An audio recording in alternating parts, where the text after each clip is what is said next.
بسم اللہ الرحمن الرحیم رب زدنی علما۔ آج کا لیکچر جو ہے وہ کچھ ٹرمز کے بارے میں ہے، ان کے میننگز کے بارے میں ہے، اور ان میننگز میں ڈفرینس کے حوالے سے میں کچھ باتیں آپ کے سامنے رکھوں گی۔ بچوں کی تعلیم کے سلسلے میں ہم کئی لفظ جو ہیں وہ استعمال کرتے ہیں۔ سلیبس، پرانا سلیبس ہے، سلیبس تبدیل ہو رہا ہے، اسکول کا نیا سلیبس بن رہا ہے، اور آج کل کووڈ-19 کے دوران آپ نے ایک ٹرم سنی ہوگی اسمارٹ سلیبس۔ سلیبس اور کورس کی اصطلاح ہر روز ہماری زبان میں استعمال ہوتی ہے۔ یہ کیا ہے، ان کے معنی کیا ہیں، اور موقع محل کے مطابق ان کے معنی بعض اوقات بدل بھی جاتے ہیں۔ سب سے پہلے ہم اس ٹرم کو ڈسکس کرتے ہیں، سلیبس کو۔ یہ کسی بھی سبجیکٹ کے ٹاپکس کی لسٹ ہوتی ہے جس میں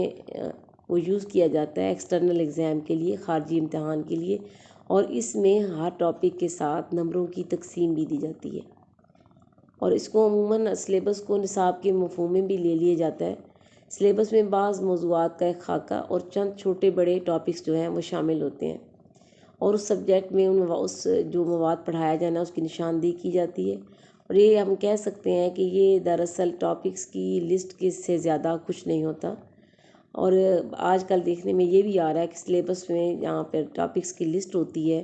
یا 7 نمبروں کی تقسیم ہوتی ہے، وہیں پر آبجیکٹیوز اس کو اور اس کو پڑھانے کا میتھڈ اور اس کا کنٹینٹ اور دیگر جو چھوٹی موٹی معلومات ہیں وہ بھی وہیں پہ اندراج کر دی جاتی ہیں۔ بس سلیبس سے مراد جہاں تک یہ ہے کہ ٹاپکس کی لسٹ اور اس کے ساتھ نمبروں کی ڈیٹیل یا اس کی آبجیکٹیوز یا میتھڈ ڈسکس کر دیا گیا ہو مختصراً، تو اس کو ہم سلیبس کہتے ہیں۔ لیکن سلیبس کو لوگ نصاب کے مفہوم میں بھی متبادل کے طور پر بھی استعمال کرتے رہتے ہیں۔ اب ایک دوسرا لفظ جو عام استعمال ہوتا ہے وہ کیا ہے، کورس۔ لیکن کورس جو ہے یہ ایک سبجیکٹ کی ڈیٹیل ہوتی ہے۔ سلیبس میں صرف عنوانات کی جو ہے وہ ٹاپکس کی ڈیٹیل ایک لسٹ ڈسکس کی جاتی ہے، لیکن اس میں یہ بھی بتایا جاتا ہے کہ اس ٹاپک کے سب ٹاپکس کتنے ہیں، اس کے ہیڈنگ کتنے ہیں،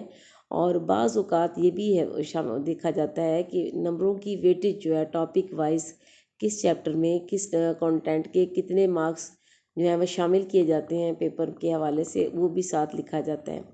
اور کورس کے لفظی معنی جو ہیں وہ راستے کے ہیں، اور یہ نہیں ہو سکتا کہ کوئی راستہ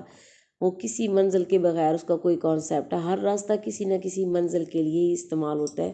فار ایگزامپل عید والے دن اگر بہت سارے لوگ جو ہیں وہ مختلف راستوں سے عیدگاہ پہنچ رہے ہیں، تو لیکن ان کا آبجیکٹیو جو ہے، ان کی منزل جو ہے وہ عیدگاہ، اور مقصد جو ہے ان کا نماز پڑھنا ہے، تو کورس کو اس لحاظ سے بھی نصاب کے مفہوم تعلیم کے عمل میں اس لحاظ سے بھی شامل کیا جاتا ہے کہ یہ ایک راستے کی نشاندہی کرتا ہے، اس کانٹینٹ کی، اس سبجیکٹ کے متعلقہ تمام ڈیٹیلز کی ڈسکشن ہوتی ہے، اس کے جس کو پڑھنے کے بعد کوئی ڈاکٹر یا انجینئر یا کوئی بی ایڈ یا کوئی ایم ایڈ جو ہے وہ کر رہا ہوتا ہے، تو اس میں اس کی اسباق، ان کے وقت، ان کے لیکچرز، ان کے جو سب کانسیپٹس ہیں ان سب کو ڈسکس کیا جاتا ہے۔ اس کے بعد ایک تیسری ٹرم ہے وہ ہے ٹیکسٹ بک یا درسی کتب۔ درسی کتب جو ہے ان کا کانسیپٹ بھی زمانہ قدیم سے چلا آ رہا ہے، تب تعداد ان کی کم تھی، مگر جو ان کی اہمیت ہے موجودہ دور کی نسبت اس دور میں ان کی اہمیت ذرائع علم کے کم ہونے کی وجہ سے بہت زیادہ تھی، اور اس کے علاوہ نسل انسانی نے اپنی یادداشت کو محفوظ رکھنے کے لیے سب سے زیادہ جو اپنے نالج کو محفوظ کیا انہوں نے درسی کتب کی صورت میں ہی محفوظ کیا تھا۔ درسی کتب بھی دراصل ایک اہم قسم یہ ہے کہ اس میں مختلف مدارج میں شامل مضامین کی تعلیم دینے کے لیے مختلف ملکوں اور معاشرے میں اپنے اپنے نظریات، اپنی سماجیات، تاریخ اور نفسیاتی پس منظر میں ہر مضمون کے لیے علیحدہ علیحدہ نصاب کی تدوین کرتے ہیں،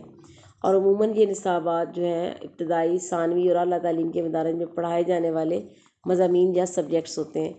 ان نصابات کو سامنے رکھتے ہوئے پھر ماہرین تعلیم ان مدارج میں تعلیم حاصل کرنے والے بچوں کی ذہنی سطح کو سامنے رکھتے ہیں، اور مخصوص مضامین کے لیے درسی کتابیں لکھتے ہیں جن میں پورے نصاب میں شامل موضوعات کی تفصیل اور پھر ان پر جامع بحث کی جاتی ہے۔ یہ درسی کتب متعلقہ سطح کے لیے ضروری نصف مضمون بھی ان کے اندر ہوتے ہیں، موضوعات کا احاطہ بھی کرتی ہیں، اور طلبہ کی کم از کم تعلیمی ضروریات بھی پوری کرتی ہیں، اور اس سے ان کے مطالعے میں وسعت پیدا ہوتی ہے۔ پاکستان میں درسی کتب کی تیاری کے لیے سرکاری سطح پر مختلف صوبوں میں ٹیکسٹ بک بورڈ بھی قائم ہے، جن کا قیام 1962 میں ایک اعلیٰ سطحی کمیٹی کی سفارشات کے مطابق ٹیکسٹ بک بورڈ آرڈیننس کے تحت کیا گیا تھا۔ عموماً بچے اس سے آگاہ نہیں ہوتے، آپ کے ہاتھوں میں جو کتاب ہوتی ہے اس کے اوپر آپ لوگوں میں دیکھیں تو پی ٹی بھی لکھا ہوتا ہے پنجاب میں، پنجاب ٹیکسٹ بک بورڈ، تو وہ اس کے اوپر عموماً غور نہیں کیا جاتا۔ ٹیکسٹ بک بورڈ کے علاوہ کئی دوسرے ادارے بھی مقامی سطح پر پہلی سے لے کر 12ویں جماعت کے لیے مختلف کتابیں پرائیویٹ سیکٹر میں بھی تیار کرتے ہیں۔ تو یہ 3 ٹرمز ہیں، ٹیکسٹ بک کے اندر درسی کتابیں، اس کے علاوہ کورس، اور اس کے ساتھ جو ہے آپ کا سلیبس۔ تو ان 3 ٹرمز کے درمیان میں کچھ جو ہلکا سا بالکل باریک بینی کے ساتھ دیکھا جائے تو ایک فرق ہے۔ میں نے کوشش کی ہے کہ وہ فرق آپ تک پہنچا سکوں، امید ہے کہ آپ کو سمجھ آ گیا ہوگا۔ اگر اور بھی کسی ٹرم میں آپ اس طرح کی وضاحت چاہتے ہو تو کمنٹس سیکشن میں جا کر بتا بھی سکتے ہیں۔ Thank you very much. اللہ حافظ۔